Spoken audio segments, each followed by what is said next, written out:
Puji memberkati. Shalom, selamat pagi. Apa kabar pagi hari ini? Baik, luar biasa.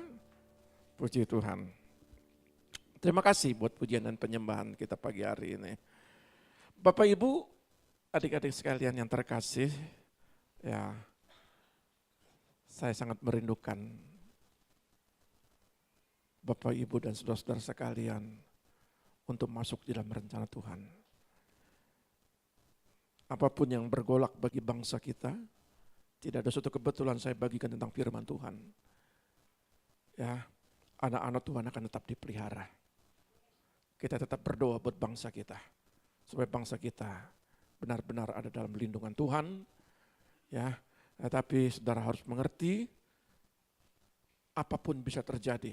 Faktor alam, faktor ekonomi, faktor penyakit, faktor bisa dengan peperangan, ya apapun bisa terjadi. Tetapi saya mau membawa saudara supaya bisa mengerti dan memahami bahwa rencana Tuhan tidak pernah gagal. Haleluya.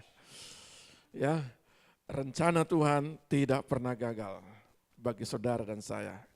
Ada amin. Sebab itu dari 12 anak Yakub, saya berbicara tentang, terkadang saya berbicara tentang bagaimana buah-buah roh, bagaimana tentang karunia-karunia roh, bagaimana saya berbicara tentang kasih, bagaimana saya berbicara tentang kuasa, bagaimana saya berbicara tentang hal-hal yang lain. Tetapi izinkan saya menyelesaikan, menuntaskan untuk janji Tuhan kepada Abraham, Ishak dan Yakub. Dan dari Yakub ini ada banyak hal yang Tuhan mau sampaikan kepada gerejanya. Sebab itu di balik semua nama anak-anak Yakub ini adalah nama-nama yang Tuhan ingin berbicara. Karena di dalam kitab Wahyu ada 12 suku ini juga termasuk di dalam pintu, ya. Istilahnya nama-nama suku ini nama-nama dalam pintu gerbang kerajaan sorga. Ya, ada sesuatu yang indah nama-nama ini. Kita sudah berbicara tentang Benyamin, Isakar, Naftali, Aser, ya, dan saya ingin berbicara tentang Yusuf. Yusuf ini sering kali saya bagikan, bahkan di dalam beberapa tema yang saya bagikan tentang Yusuf, dan saudara juga banyak tahu. Tetapi izinkan saya ingin berbicara tentang Yusuf di dalam konteks pemahaman yang lain. Karena firman itu bergerak. Firman itu akan banyak hal yang kita temukan, yang kita jumpai. Tuhan sedang berbicara apa, ya, di dalam ayat ini. Nah, saudara lihat, kalau kita lihat dalam Kejadian 41 ayat 52, di dalam teks, ya, dalam sub teks rencana Tuhan tidak pernah gagal. Aku mempunyai kesusahan besar, tetapi Allah telah membuat aku berhasil dalam segala sesuatu. Alkitab yang terbuka. Jadi, saudara lihat bahwa kenapa Yusuf ini punya persoalan, punya kesusahan di masa mudanya, punya persoalan yang besar, masa 7 tahun, masalah istilahnya lembu kurus, yaitu masalah kekeringan, masalah bencana, masalah kesulitan sebuah bangsa, bahkan bukan satu bangsa, bahkan berbagai macam bangsa mengalami kesulitan. Lalu Tuhan membawa Yusuf ini untuk menjadi jawaban. Makanya setiap kejadian apapun yang terjadi bagi dunia ini, saudara belajar dari sini bahwa tetap rencana Allah itu tidak pernah gagal kepada saudara. Apapun yang terjadi. Ya. Tetapi saudara harus bisa memahami bahwa di dalam konteks ayat ini kita harus lihat dulu bagaimana tentang rencana Tuhan. Saudara lihat, mari kita buka dulu dalam kebenaran firman, dalam Kejadian 30 ayat 24, kita berangkat dari sini dulu. Kejadian pasal 30 ayat 24, maka ia menamai anak itu Yusuf, sambil berkata, mudah-mudahan Tuhan menambah seorang anak laki-laki lagi bagiku. Nah, saudara lihat, bahwa di dalam ayat ini pun juga disampaikan, ya, semoga Tuhan memberikan kepada saya, bahasa Indonesia sehari-hari, laki-laki seorang, saya anak laki-laki, seorang lagi. Karena itu dinamakannya anaknya Yusuf. Dinamakannya anaknya itu Yusuf. Saudara lihat, kalau kita lihat di dalam ayat 22, Allah melihat, mengingat tentang Rahel yang kandungannya ditutup. Dan Allah ingat itu. Rahel tetap terus berdoa. Intimidasi demi intimidasi dia dapatkan dari Lea. Bahkan Lea budaknya, bahkan budaknya daripada Rahel pun memiliki anak. Tetapi Rahel belum mendapatkan anak. Dia tertekan. Jiwanya mengalami suatu kegundahan. Makanya di dalam ayat 22 dikatakan Allah ingat akan kandungan Rahel. Maka dibukakanlah kandungannya itu. Lalu ketika Rahel sudah dijawab, dia tetap berdoa. Saudara, ini pelajaran orang tua, anak, cucu, sampai keturunan kita berikutnya. Pelajaran ini bukan hanya kepada orang tua saja, pelajaran ini kepada kita, pelajaran ini juga kepada anak kita, pelajaran ini juga kepada semua yang ada di sini. Adalah suatu cerita bagaimana Yusuf ketika memiliki seorang anak, maka Rahel berkata, semoga Tuhan memberikan kepada saya. Artinya Rahel tetap berdoa sekalipun sudah diberkati. Sekalipun itirannya, aibnya sudah diangkat, dia tetap berdoa. Saudara lihat, lahirlah Benyamin. Kalau Rahel tidak memberikan nama anak Benyamin, anak namanya Yusuf ini, artinya semoga Tuhan memberikan kepada saya anak laki-laki. Dan ternyata dari doa itu bukan sekedar dia mengucapkan kata-kata, tetapi artinya dia taruh nama itu dalam anaknya, yaitu anak yang pertama, yaitu Yusuf. Ya, bagi Rahel, anak pertama bagi Rahel. Maka itu Rahel tidak berhenti sampai di Yusuf. Lalu Tuhan mendengar doa daripada Rahel. Maka lahirlah Benyamin. Kata Benyamin yang sudah saya bagikan. Pertama memang anak ini namanya bukan Benyamin, Ben-Oni. Ben-Oni itu artinya anak dalam kesengsaraan. Lalu dengan sekejap Yakub berkata jangan sebut anak kesengsaraan, tapi dia rubah namanya Benyamin, artinya anak tangan kanan, anak beruntung, anak diberkati, kata Benyamin, dan ternyata benar. Lahirlah Esther, Hadassah, menjadi Esther ratu yang menjadi catatan dalam Alkitab. Lahir Mordekai, Mordekai dari penjaga pintu gerbang yang kita sudah bahas, menjadi Perdana Menteri. Menjadi orang kedua ya di dalam 127 negara dan dia menjadi Perdana Menteri. Oh, hebat. Dari tukang jaga pintu gerbang. Lahirlah Rasul Paulus menjadi orang terhebat di dalam catatan Perjanjian Baru. Memang juga lahirlah Saul. Tetapi Tuhan juga ingin berbicara bagi orang yang tidak setia, orang yang tidak taat. Maka Saul dari suku yang terkecil, suku Benyamin diangkat menjadi raja ketika dia tidak setia, tidak taat. Maka bukan sekedar dia turun jadi raja, turun dari kerajaannya, bahkan anaknya Yonatan pun tidak bisa menikmati dan dia mati. Bahkan apapun yang diterima, kekayaan yang diterima oleh cucunya Mephiboset, itu pun juga hilang, habis Oleh apa? Oleh Zipa pembantunya. Artinya orang yang tidak taat, sekalipun firman Tuhan berbicara, anak beruntung, anak tangan kanan, anak yang selalu berhasil dibuktikan oleh Ester, Ratu, Mordekai, Perdana Menteri, Rasul Paulus, Rasul besar. Tetapi ketika raja sekalipun tidak taat, maka kerajaannya sampai anak cucunya tidak menikmati betapa pentingnya kesetiaan dan ketaatan. Ya, nah artinya Rahel tidak berhenti sampai di doa tentang Yusuf. Makanya pelajaran ini, saya katakan dalam warna kuning ini, pelajarannya adalah, saudara, menurut saya, berkat saudara itu masih remah-remah. Belum. Kalau kita stop sampai di Yusuf, maka tidak akan pernah lihat Esther, tidak pernah lihat Mordekai. Artinya, kalau saudara puas dengan keadaan saudara sekarang ini, Tuhan tidak pernah memaksa.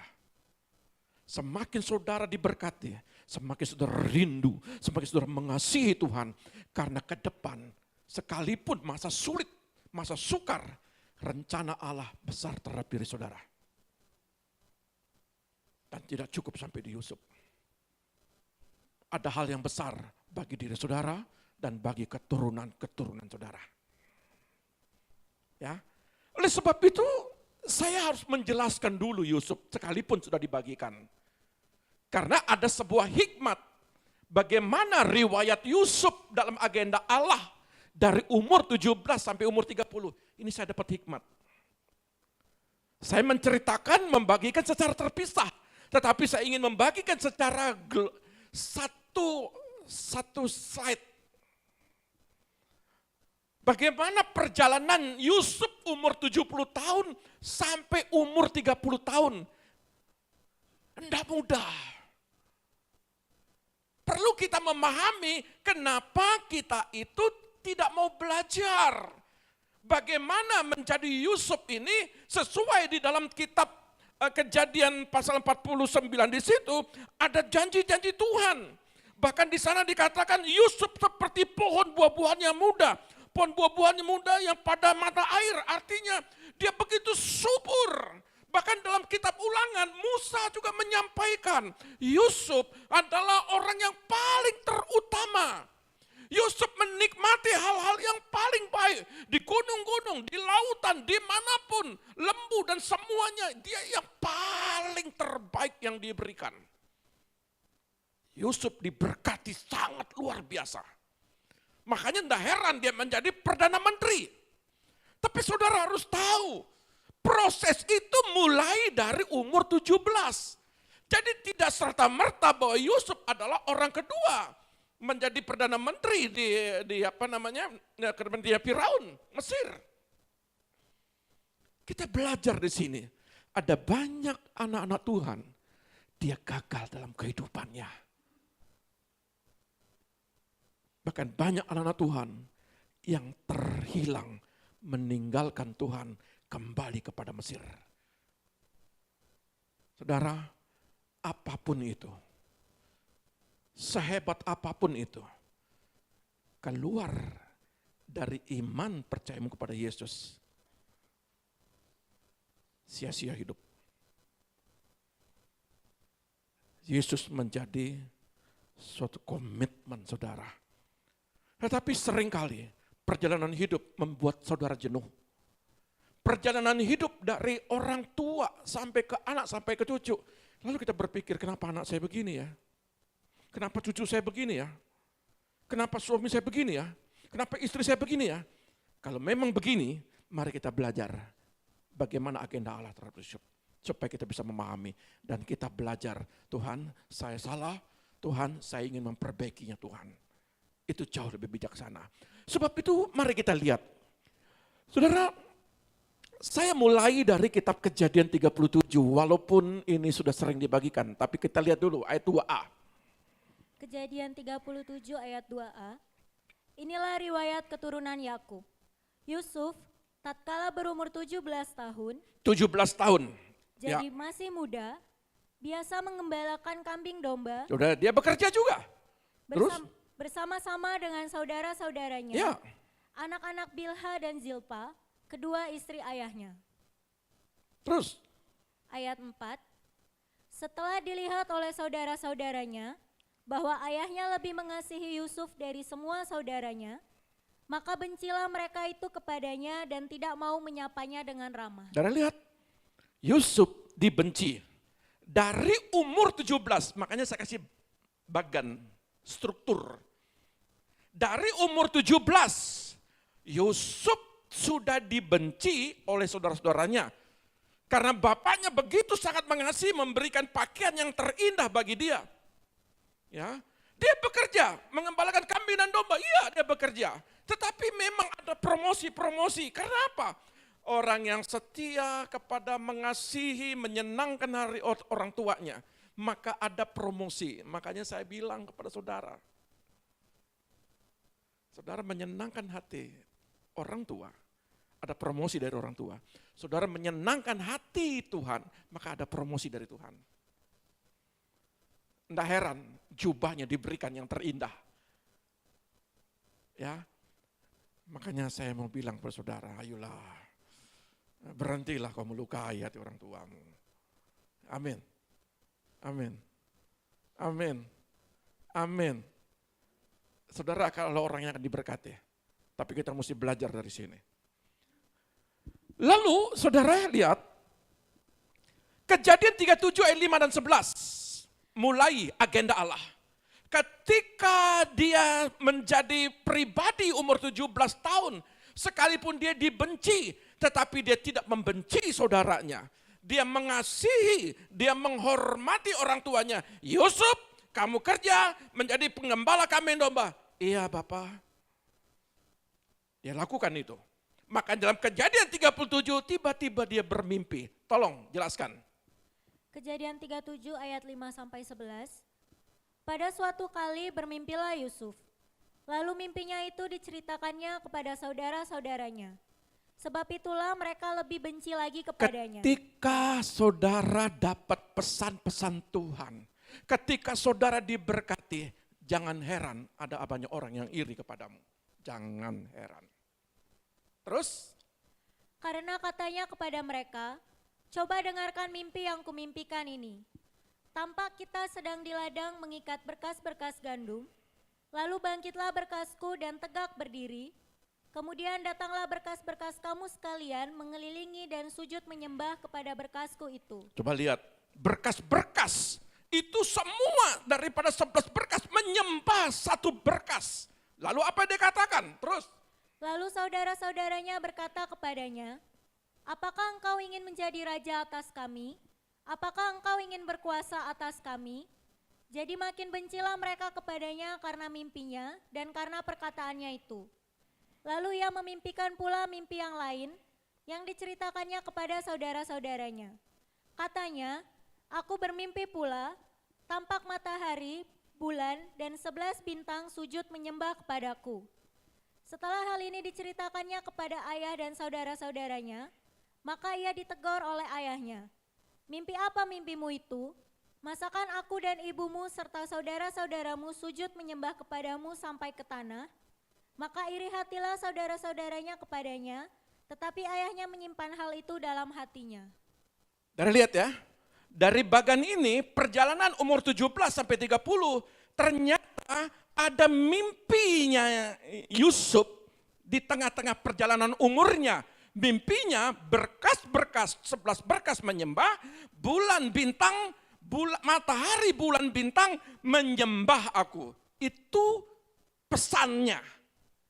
Ya, ingat ini, pesannya, pesan terjadi kepada Yusuf di tengah-tengah kebencian saudara-saudaranya.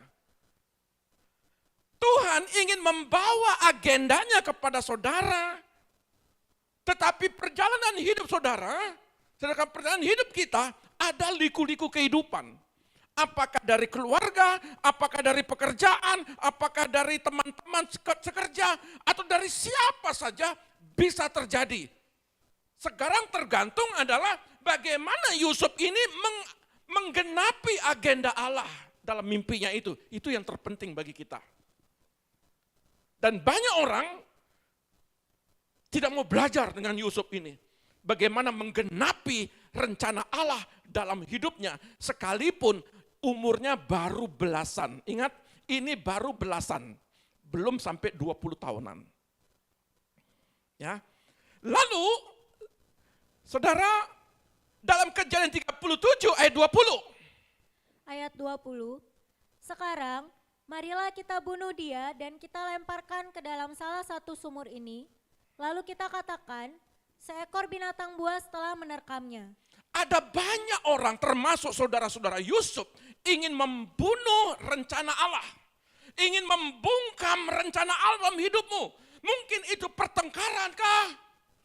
Mungkinkah itu persoalan keluarga kah? Mungkin itu persoalan ekonomi kah? Persoalan sakit penyakit kah? Ada banyak konflik yang terjadi ingin membunuh rencana Allah. Ada banyak yang ingin membunuh rencana Allah dalam hidupmu. Tetapi saudara lihat, Yusuf selalu tetap percaya kepada Tuhan. Dan dia tidak pernah marah ketika dia dibuang di sumur. Dan dia tidak pernah ada ayat berkata, kata-kata makian, kata-kata ujatan tidak pernah keluar dari Yusuf, mulut Yusuf. Ya, lalu saudara lihat bagaimana rencana Allah itu selanjutnya sesuai dengan kitab perjanjian di dalam perjanjian lama, baik pasal 49 maupun ulangan pasal 33. Bagaimana intervensi Allah di ayat 21? Ayat 21. Ketika Ruben mendengar hal itu, Ruben, ia ingin melepaskan Yusuf dari tangan mereka. pola pikirnya diubah Tuhan. Terus, Sebab itu katanya, janganlah kita bunuh dia. jangan bunuh dia. Ingat, pesan Tuhan dari Kejadian 37, siapapun yang ingin merusak, membunuh, membungkam rencana Allah, maka Allah yang bertindak. Kita hanya bagian berdoa. Bagian Allah dia yang melindungi. Ya. Saudara lihat, Allah bekerja bagi yang responnya positif. Saudara diintimidasi, saudara dianiaya, saudara diomongin, saudara dijatuhkan, tetap berpikiran positif. Karena di balik proses itu, Yusuf harus menjalani, saudara juga harus menjalani. Karena dari situlah Tuhan ingin melihat bagaimana ketangguhan jiwamu. Makanya tadi pujiannya, sampai jiwaku percaya. Bukan kata-kataku percaya, sampai jiwaku percaya. Bukan bernyanyi, sampai jiwaku percaya. Dan lihat, Allah bekerja bagi respon yang positif. Lalu perjalanan terus. Ya. Dalam perjalanan itu Yusuf diuji bagaimana kesetiaannya. Bagaimana Allah bekerja menggenapi agendanya dalam riwayat Yusuf ini. Kita boleh lihat dalam pasal 39 ayat 2 dan 4. Kejadian 39 ayat 2 sampai 4. Ya. Tetapi Tuhan menyertai Yusuf sehingga ia menjadi seorang yang selalu berhasil dalam pekerjaannya. Dia selalu berhasil, ini intervensi Tuhan. Maka tinggallah ia di rumah tuannya orang Mesir itu. Coba lihat, terus. Setelah dilihat oleh tuannya bahwa Yusuf disertai Tuhan dan bahwa Tuhan membuat berhasil segala sesuatu yang dikerjakannya, maka Yusuf mendapat kasih tuannya dan ia boleh melayani dia. Dimanapun, ketika dia dijual, ternyata dia ketemu, Tuhan pertemukan dengan tuan yang tepat. Saudara lihat ya. Ingat bagaimana seperti Mordekai, penjaga pintu tetapi dipertemukan dalam posisi yang tepat. Memang tidak enak dihajar sama Haman, tapi dia diangkat. Yusuf dihajar sama saudara-saudaranya. Masuk sumur, dijual, dijadikan budak, ketemu Tuhan, dia di posisi yang paling baik. Ayat 20, ada lagi usaha iblis ingin membungkam Yusuf ini. Terus. Ayat 20. Lalu Yusuf ditangkap oleh tuannya dan dimasukkan ke dalam penjara, Ya, dimasukkan penjara, dibungkam mimpinya. tempat tahanan-tahanan raja dikurung. Demikianlah Yusuf dipenjarakan di sana. Tetapi Tuhan menyertai Yusuf dan melimpahkan kasih setianya kepadanya dan membuat Yusuf kesayangan bagi kepala penjara itu. Diangkat jadi kepala penjara. Jadi saudara bisa belajar di sini. Kenapa saya baru selesai masalah di sini? Kenapa timbul lagi masalah? Ya, ada yang begitu kan? Aduh, sampai kadang-kadang sampai Sera. Tahu Sera ya? Sera itu anak daripada Aser. Katanya Aser itu bahagia. Tapi Sera itu pangeran menghela napas. Artinya menghela napas, masalah demi masalah terus berdatangan. Kekecewaan, sakit hati terus berdatangan untuk menusuk. Ya, sama seperti Yusuf, sudah dijual, mau dibunuh, masuk di sumur, sudah dijual, lagi baru sedikit diangkat, sudah dibohongin, sudah ditipu, sudah dikerjain lagi, masuk penjara lagi. Apa yang terjadi? Rencana Allah justru mengangkat dia sekalipun di penjara. Ya, sekalipun tidak berdaya, Allah tetap melindungi, membentengi sesuai dalam kitab Kejadian 49. Terus ayat 38 42. Kejadian 41 ayat 38 sampai 42. Lalu berkatalah Firaun kepada para pegawainya, mungkinkah kita mendapat orang seperti ini, seorang yang penuh dengan roh Allah? Kata Firaun kepada Yusuf, oleh karena Allah telah memberitahukan semuanya ini kepadamu, tidaklah ada orang yang demikian berakal budi dan bijaksana seperti engkau. Engkaulah menjadi kuasa atas istanaku, dan kepada perintahmu seluruh rakyatku akan taat. Hanya tahta inilah kelebihanku daripadamu. Selanjutnya Firaun berkata kepada Yusuf, dengan ini aku melantik engkau menjadi kuasa atas seluruh tanah Mesir. Sesudah itu Firaun menanggalkan cincin materainya dari jarinya dan mengenakannya pada jari Yusuf. Dipakaikannya kepada Yusuf pakaian daripada kain halus dan digantungkannya kalung emas pada lehernya. Coba lihat, dikasih emas, dikasih cincin, dikasih lagi pakaian kerajaan, kepercayaan. Suatu ketika dia ada di penjara, dia bertemu dengan dua orang, menyampaikan bagaimana pesan-pesan itu. Ternyata dua orang itu juga mengabaikan dia. Yusuf tetap sabar. Dia menikmati sekalipun dia di penjara. Penjara kehidupan membuat kita semakin dididik, semakin kita dibuat mengerti, sampai jiwa kita mengerti kenapa proses demi proses saudara alami di tengah-tengah kehidupan. Supaya saudara mengerti rencana Allah. Lalu apa yang terjadi? Di ayat 46. Ayat 46, Yusuf berumur 30 tahun Berumur 30 tahun.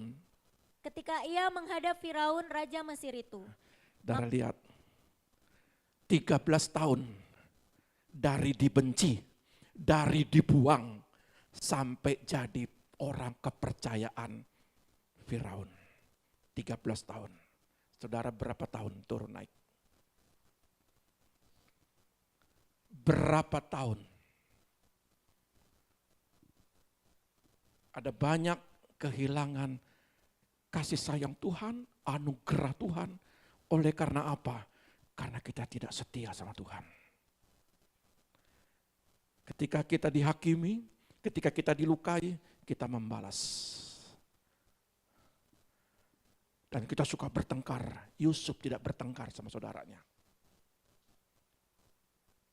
Perkataan Yusuf tidak ada ayat berkata hujatan kepada saudaranya. Sekalipun diintimidasi, sekalipun dia difitnah oleh istri Potifar, masuk penjara. Tidak ada keluar kata-kata itu. Bagaimana dengan kita? Disenggol sedikit. Baru disenggol.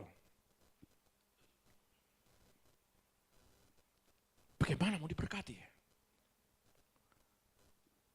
Mazmur bilang, di mana ada kerukunan, di situ ada berkat.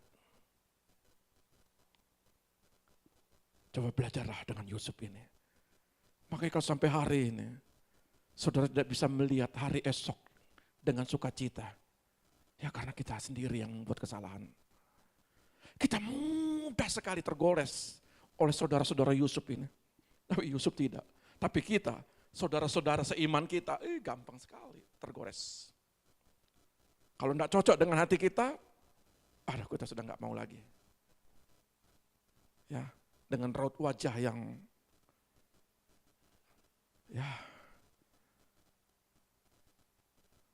seperti kue donat yang nggak jadi.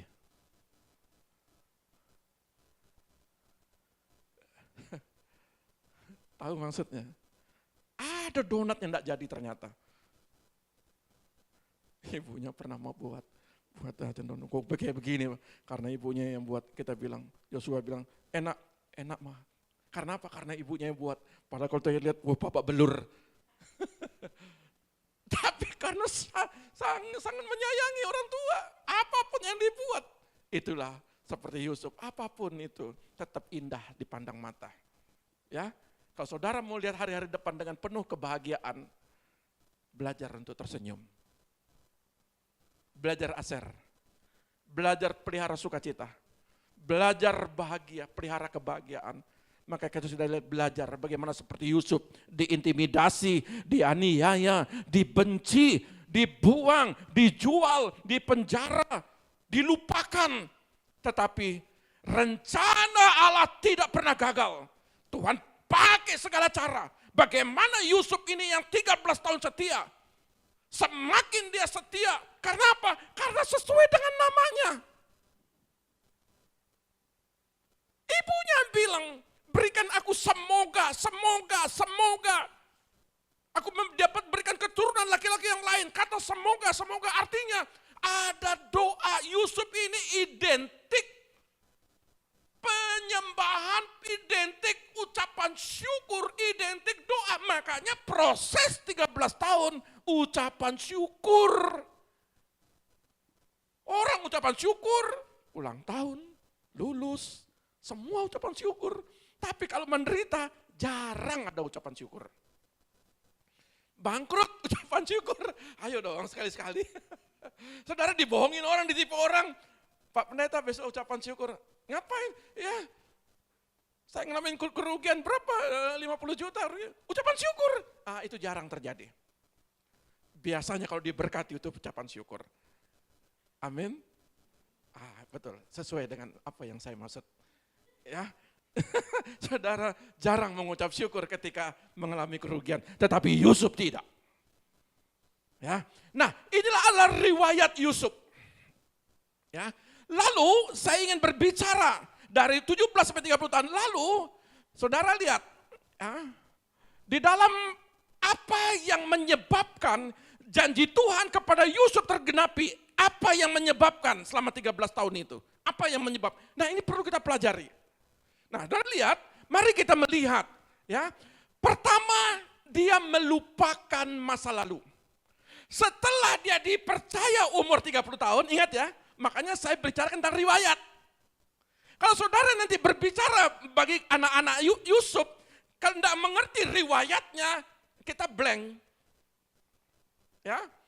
Nah, setelah umur 30 tahun dia dipercaya menjadi Perdana Menteri, maka Firaun memberikan seorang pendamping. Ya, pendamping dalam hidupnya umur 30 tahun itu. Ya. Lalu Yusuf itu memiliki anak. Maka anak itu kalau kita lihat ya, Kejadian 41 ayat 51, mari kita lihat anak yang pertama. Kejadian 41 ayat 51, Yusuf memberi nama Manasye kepada anak sulungnya itu, sebab katanya, Allah telah membuat aku lupa sama sekali kepada kesukaranku dan kepada rumah bapakku. Dan lihat, apa yang membuat Yusuf berhasil, dia wujudkan dengan nama anak ini.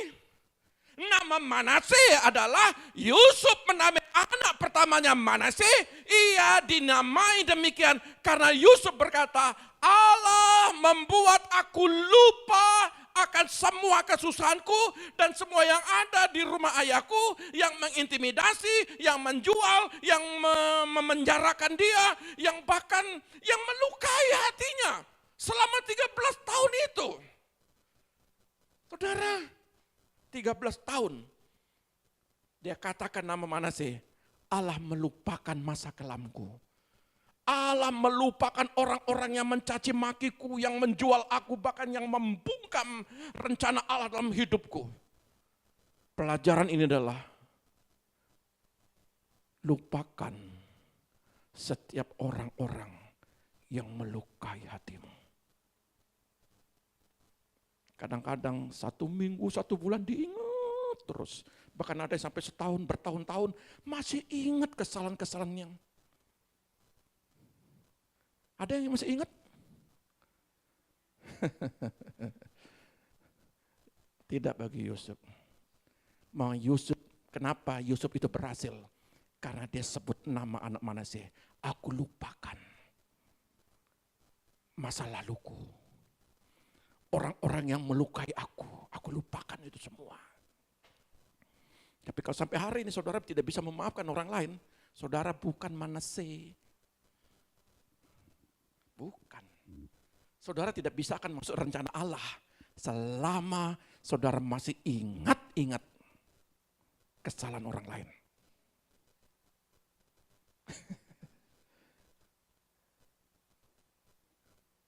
Apakah saya salah mengucapkan?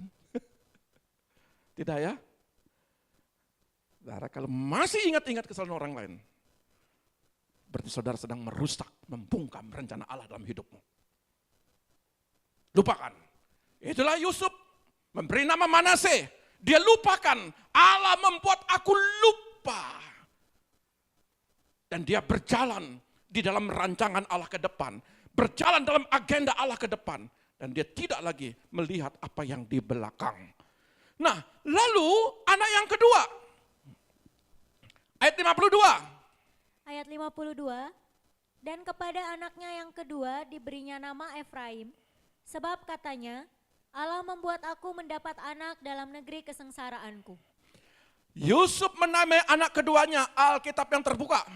Yusuf menamai anak keduanya Efraim. Ia memberikan nama anak ini karena ia berkata, aku punya kesukaran, aku mempunyai kesusahan yang besar. Tetapi Allah telah membuat aku berhasil dalam segala sesuatu. Artinya, apapun yang terjadi. Ini kemarin gempa di Jepang 7,9. Banyak ini kita belum tahu ini apa beritanya. Apapun yang terjadi, saudara tetap dibuat berhasil. Ya. Jadi kalau mau bergejolak apapun, di mana kita tinggal apapun, Allah tetap membuat saudara berhasil karena saudara setia sama Tuhan. Setuju ya? Saudara klaim ayat ini? Bisa kita klaim? Melupakan masa lalu bisa? Amin. Yang kedua, bisakah saudara bahwa dalam kehidupan kita itu benar-benar terbukti? Yusuf menangani masa sukar, 7 tahun masa lembu kurus, artinya masa kelaparan. Terjadi masalah kelaparan, terjadi masalah ekonomi, terjadi masalah penyakit, di situ banyak kematian, 7 tahun masa ini. Bagaimana si Efraim ini, bagaimana Yusuf ini dibuat berhasil, maka dia sebut nama anaknya ini Efraim. Kenapa? Karena aku di tengah kesusahan besar pun Tuhan berikan hikmat bagiku untuk menangani masalah-masalah usahaku, pekerjaanku, rumah tanggaku, pendidikanku, semua masalah-masalah. Kalau kita baca dalam ayat ini, masalah sampai yang terkecil diselesaikan oleh Yusuf. Lalu, dari 2 anak ini adalah anak-anak yang hebat. Karena dia memiliki orang tua yang hebat. Belum sampai di situ. masih ada kelanjutannya. Rencana Allah kepada Yusuf tidak pernah gagal. Kita lihat dalam Kejadian 45 ayat 5 dan 8. Kejadian 45 ayat 5 sampai 8. Tetapi sekarang janganlah bersusah hati dan janganlah menyesali diri karena kamu menjual aku ke sini, sebab untuk memelihara kehidupanlah Allah menyuruh aku mendahului kamu. Karena telah 2 tahun ada kelaparan dalam negeri ini, dan selama 5 tahun lagi orang tidak akan membajak atau menuai. Maka Allah telah menyuruh aku mendahului kamu untuk menjamin kelanjutan keturunanmu di bumi ini dan untuk memelihara hidupmu, sehingga sebagian besar daripadamu tertolong. Jadi bukanlah kamu yang menyuruh aku ke sini, tetapi Allah. Tetapi Allah. Dialah yang telah menempatkan aku sebagai bapa bagi Firaun dan tuan atas segala seluruh istananya dan sebagai kuasa atas seluruh tanah Mesir. Tuhan menggenapi janjinya kepada Yusuf dan Yusuf tetap hidup dalam kesetiaan dan ketaatan. Dia konsisten. Ya. Orang yang konsisten, setia, taat itu orang konsisten. Yusuf, makanya dia dipercaya. Walaupun di situ dia melihat saudara-saudara ada kesempatan untuk membalas. Tapi Yusuf tidak mau mengeluarkan kata-kata yang negatif. Lalu dia berkata, karena kalianlah yang menjual aku ke tempat ini. Tuhan itu mempunyai rencana sekalipun di tengah-tengah dia mengalami penderitaan. Lihat ya, ingat ini, seringkali ketika proses yang kita hadapi itu tidak enak di hati kita, sebenarnya itu jalannya Tuhan untuk mempromosikan saudara. Sebenarnya, tapi karena kita kurang tanggap, kita merasa kita tersakiti, merasa terluka, merasa terintimidasi, tidak sesuai dengan apa yang kita mau. Tetapi sesungguhnya seringkali jalan itu adalah jalan yang terbaik untuk membawa saudara naik ke puncak. Sama seperti Yusuf ini. Makanya dia katakan tidak ada sakit hati maupun membalas sekalipun saudaranya berbuat jahat kepada dia. Dia berpikiran positif karena kalianlah yang membawa aku ke sini. Padahal Tuhan yang membawa Yusuf ke tempat itu lewat proses yang tidak enak selama 13 tahun. Ya, saudara cek kalau hari-hari ini sebagai apa kita? Sebagai WL kah? Pemain musik kah? Bagian pendoa kah? Sebagai suami kah? Sebagai istri kah? Sebagai intelektual kah? Sebagai apa? Karyawan kah? Sebagai pengusaha kah? Sebagai apa kita? Pasti ada sejarahnya. Pasti ada riwayatnya. Ada riwayat yang Tuhan bawa sampai turun naiknya. Tuhan bawa. Yang intinya adalah mengertilah didikan Tuhan. Jangan pernah marah. Nah, saudara lihat bagaimana janji Tuhan kepada Manasye dan Efraim, apakah berhasil seperti bapaknya? Nah, ini menjadi pembelajaran bagi kita. Kejadian 48 ayat 3 dan 6, ya. Dari lihat ini. Bukan sekedar Yusuf diberkati, tetapi kedua anaknya pun juga diberkati. Karena ada ayat yang berkata bahwa buah dada dan buah kandunganmu itu diberkati. Artinya apapun keturunan-keturunannya itu keturunan yang diberkati. Ayatnya berkata demikian, buah kandunganmu itu diberkati. Nah kita lihat bagaimana berkat kepada kedua anaknya, Manasye dan Efraim. Kejadian 48 ayat 3 sampai 6. Berkatalah Yakub kepada Yusuf, Allah yang Maha Kuasa telah menampakkan diri kepadaku di Luz. Allah pernah menampakkan diri kepadaku. Terus di tanah Kanaan dan memberkati aku serta berfirman kepadaku, akulah yang membuat engkau beranak cucu. Aku yang membuat engkau beranak cucu. Dan aku akan membuat engkau bertambah banyak. Ya, terus. Dan menjadi sekumpulan bangsa-bangsa. Ya. Aku akan memberikan negeri ini kepada keturunanmu untuk menjadi miliknya sampai selama-lamanya. Ya. Maka sekarang kedua anakmu yang lahir bagimu di tanah Mesir. Catatin dulu ya, ingat dulu ya. Dua anak yang menjadi anakmu, terus apa dia bilang? Sebelum aku datang kepadamu ke Mesir, iya. Akulah yang empunya mereka. Lihat ya, dua anak ini aku yang punya, bukan Yusuf. Ya, supaya saudara mengerti nanti ayat berikutnya. Dua anak ini, Efraim dan Manasye itu punyaku, punyanya Yakub, bukan punyanya Yusuf. Terus, Akulah yang akan mempunyai Efraim dan Manasye, sama seperti Ruben dan Simeon. berarti Efraim dan Manasye ini diposisikan seperti Ruben, anak sulung, dan Simeon, anak kedua. Terus, Dan keturunanmu yang kau peroleh sesudah mereka, sesudah nanti keturunanmu yang lain, engkaulah yang empunya. baru milikmu Yusuf. Tetapi dalam pembagian warisan, Bagian warisan, nama mereka akan disebutkan berdasarkan nama kedua saudara. dua anak ini aku bagikan warisan. Saudara lihat hebatnya dua anaknya Yusuf ini. Terus, sudah? Oke, mari saya jelaskan ini. Saudara jangan kehilangan momen ini. Karena seringkali berkat itu, kepercayaan Tuhan kehilangan momen karena kita tidak tangkap apa isi hati Tuhan dalam firman ini. Perhatikan baik-baik ya. Dan lihat, Kejadian 48 ayat 17 sampai 19. Saya loncat karena ini panjang ayatnya. Terus. Ayat 17 sampai 19. Ketika Yusuf melihat bahwa ayahnya meletakkan tangan Yusuf kanannya pada waktu itu minta anaknya didoakan oleh bapaknya. Terus? di atas kepala Efraim, Ya, hal itu dipandangnya tidak baik. karena pada saat itu Efraim duduknya sebelah kanan. Kepalanya duduk begini. Terus? Lalu dipegangnya tangan ayahnya untuk memindahkannya dari atas kepala Efraim ke atas kepala Manasye. Pada waktu itu Manasye pegang tangan begini. Ini sulung, ini anak bungsu. Aturan berkat itu tidak boleh. Jadi Yusuf pindahkan tangannya, silang. Supaya berkat anak sulung ini ada tangan kanan.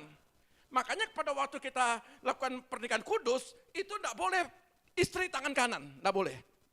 Jadi suami harus tangan kanan, dia harus pindah. Makanya diberkat gini, saudara saya mau kasih tahu, jangan kau coba-coba tanduk orang tuamu. Karena berkat daripada Efraim dan Manasye, berkat orang tua itu menentukan rumah tangga, suka-suka pilih sendiri tanpa persetujuan orang tua. Kebanyakan gagal. Catat baik-baik. Seperti Efraim dan Yusuf. Kalau orang tua setuju, laksanakan, minta berkat orang tua. Jangan coba-coba. Tapi kalau saudara coba, orang tua mungkin ngalah. Ya sudah, tapi konsekuensi kau jalanin sendiri. Tetap kau jalankan. Maka Yusuf ini tidak pandang baik Papa. Terus? Katanya kepada ayahnya, janganlah demikian ayahku, Jangan demikian Bapakku. sebab inilah yang sulung. Letakkanlah tangan kananmu ke atas kepalanya. Tetapi ayahnya menolak, katanya, aku tahu anakku, Aku tahu Yusuf. aku tahu. Aku tahu. Terus? Ia juga akan menjadi suatu bangsa, dan ia juga akan menjadi besar kuasanya. Walaupun begitu, adiknya akan lebih besar Lebih kuasanya. besar. Makanya tangannya ditaruh tangan kanan. Ya, paham ini ya? Maka tangan kanan ketika diberkati, adiknya lebih besar daripada kakaknya. Jadi menentukan berkat orang tua, menentukan berkat orang tua rohanimu. Menentukan. Makanya jangan salah berkat ini, katanya Yakub, katanya Yusuf. Berarti betapa pentingnya berkat itu, doa itu. Ya, dan lihat, saya terus ya mengingat waktu. Perjalanan hidup Manasye dan Efraim, ingat bahwa adiknya lebih besar daripada kakaknya. Berkat adiknya lebih besar. Dia lebih berkuasa. Berkatnya lebih besar adiknya. Tapi saya mau lihat, apakah perjalanan dua anak ini Sama persis dengan perjalanan Yusuf 13 tahun. Mari kita buka di sini. Manase. Ya, nanti dalam komsel potong-potong saja. Saya harus jelaskan ini. Saya tuntaskan jelaskan ayat ini. Dalam kitab Manase, 1 Tawarik 5 ayat 25-26. 1 Tawarik 5 ayat 25 sampai 26. Tetapi ketika mereka berubah setia terhadap Allah, Setengah dari suku Manase tidak setia. nenek moyang mereka, dan berzina dengan mengikuti segala allah bangsa-bangsa negeri yang telah dimusnahkan Allah dari depan mereka, maka Allah Israel menggerakkan hati Pul, yakni Tilgat-Pilneser, Raja Asyur, lalu raja itu mengangkut mereka ke dalam pembuangan, yaitu orang Ruben, orang Gad, dan setengah suku Manasye. Ia membawa mereka ke Halah, Habor, Hara, dan sungai negeri Gozan. Demikianlah mereka ada di sana sampai hari ini. Saudara lihat, setengah tidak seperti Yusuf. Suku Manase ini setengahnya menyembah berhala. Ketika dia menyembah berhala, dia masuk dalam perbudakan, masuk dalam kesulitan. Orang yang tidak setia, orang yang tidak taat, masih menyembah dalam ilah-ilah penyembahan berhala, maka masuk dalam pembuangan. Bahkan tidak usah dibuka, dalam Wahyu pasal 7 ayat 6, dari 144.000 orang yang disegel, yang dimaterai, 12 suku kali 12, 144.000. Artinya suku Dan, saya belum kupas suku Dan menyembah berhala. Maka suku Dan dihapus, digantikan Manase. Manase menggantikan sesuai dengan nubuatan. Ini dua anak ini aku yang punya. Jadi kalau salah satu anak Yakub menyembah berhala, cici di mata Tuhan, maka disingkirkan, diganti dari dua anak yang lain, yaitu Manase. Manase bertobat. Suku Manase bertobat. Maka namanya dicatat dalam kitab Wahyu pasal 7 ayat 6. Lalu kita lihat Efraim. Saudara perhatikan, suku yang paling besar, suku yang kuasanya paling besar, yang diberkati Tuhan. Apa yang dikatakan Efraim? Mari kita buka dalam kitab Hosea. Hosea 13 ayat 12 sampai 15. Kesalahan Efraim dibungkus, dosanya disimpan. Sakit beranak mendahului kelahirannya, tetapi ia adalah seorang anak yang tidak bijaksana. Sebab tidak pada waktunya ia bergerak, bila waktunya tiba, ia tidak mau keluar dari kandungan ibu. Akan kubebaskankah mereka dari kuasa dunia orang mati? Akan kutebuskah mereka daripada maut? Di manakah penyakit samparmu, hai maut? Di manakah tenaga pembinasamu, hai dunia orang mati? Mataku tertutup bagi belas kasihan. Sekalipun ia tumbuh subur di antara rumput-rumput, maka angin timur, angin Tuhan akan datang, bertiup dari padang gurun, mengeringkan sumber-sumbernya, dan merusakkan mata-mata airnya. Dirampasnya segala harta benda, segala barang yang indah-indah. Kita lihat, di ayat yang ke-13, Hosea pasal 13, ayat 13 bilang begini. Aku menawarkan, dalam firman Allah yang hidup, aku menawarkan kelahiran baru kepadanya. Tetapi ia seperti anak yang tidak mau keluar dari kandungan. Alangkah bandelnya, alangkah bodohnya dia. Waktu melahirkan, hari hanya, istilahnya kalau dalam mohon maaf kata, buka 7. Walaupun saya laki, saya tahu juga. Waktu melahirkan, maka anak di kandungan itu tidak mau lahir. Artinya, Tuhan berikan anugerah, tapi dia nggak mau bertobat. Dia nggak mau tetap hidup dalam penyembahan berhala. Dia merasa ada dua suku, ada di sini kalau disebutkan, saudara lihat ya. Tidak usah dibuka. Dalam 1 Raja-Raja 12:28-29, Yerebiam membuat dua patung, satu di Betel, satu di suku Dan. Yang disembah oleh Efraim. Manase sempat menyembah, tapi dia bertobat. Tetapi Efraim, dia terus menyembah. Dia seperti ibu yang melahirkan, tetapi dia tidak mau dipulihkan. Tidak mau melahirkan. Artinya, dia tetap menyembah patung lembu itu. Makanya dalam Wahyu pasal 78, seharusnya Efraim dimasukkan di dalam ayat itu. Efraim dan Manasye itu anakku. Jadi Efraim ini masuk dalam catatan 144.000. Tapi karena dia menyembah berhala, namanya dihapus. Namanya dihapus. Karena nggak mau bertobat. Saya mau sampaikan begini. Berhala apa yang kita sembah? Mencintai segala sesuatu melebihi Tuhan, itu penyembahan berhala. Mencintai pekerjaan lebih daripada Tuhan, itu penyembahan berhala. Mencintai keluarga lebih daripada Tuhan, itu penyembahan berhala. Mencintai harta lebih daripada Tuhan, itu penyembahan berhala. Saya ingatkan, pada waktu Fian meninggal, sebelum meninggal, hari Kamis saya bilang, nak, Papa mau melayani di rumah sakit. Boleh, nak. Itu sekarat-sekaratnya. Saya lebih mencintai Tuhan. Walaupun saya mencintai anak. Ingat di Zoom pagi, hari Jumat, saya masih bisa Zoom pagi.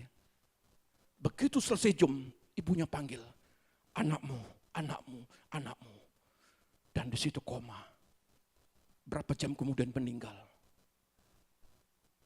Kalau kita lihat ayat ini, saya lebih mencintai Tuhan daripada anak saya sendiri.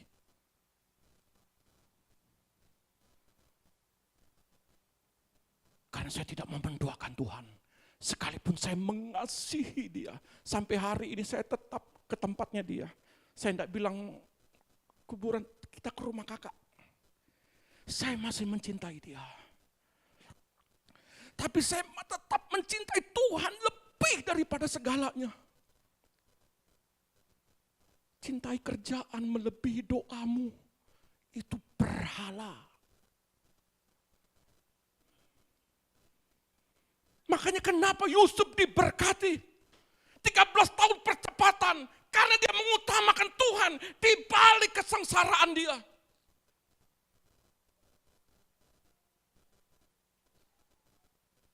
Cintai ibadah. Hari Sabat. Cintai. Melebihi daripada apapun. Saudara sebagai WL, sebagai apapun. Pemusikah.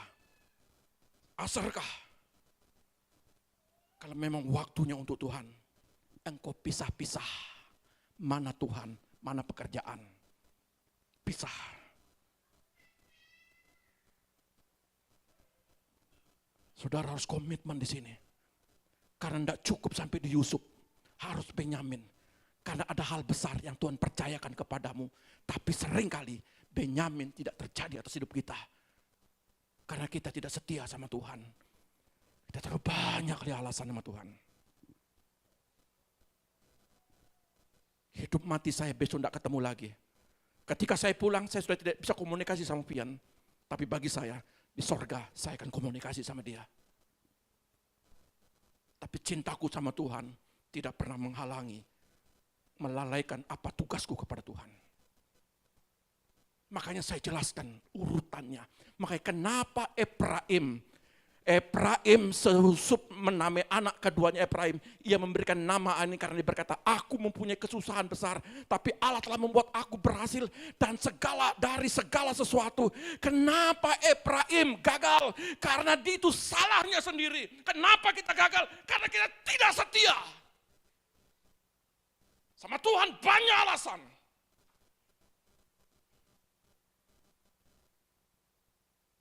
Ingat. Yusuf, Efraim, Manasye, sampai keturunan, sampai kitab Wahyu. Ingat, kesetiaanmu menentukan anak cucumu. Menentukan. Belajar setia sama Tuhan. Sekalipun anakmu dipanggil berapa jam kemudian, aku mencintai Tuhan lebih daripada segalanya. Saya lakukan itu. Ibunya masih bisa komunikasi, saya enggak. Saya komunikasi sama saudara, menguatkan saudara, bagikan firman, doakan saudara. Tapi setelah itu saya enggak komunikasi sama anak saya. Saya mencintai Tuhan lebih daripada anakku sendiri. Maka Tuhan memberikan perkara besar sampai hari ini. Saya takjub dengan cara kerja Tuhan. Takjub sekali. Takjub sekali. Saya sampai terheran-heran. Amin. Belajar kau setia. Tuhan Yesus memberkati kita tentang Tuhan.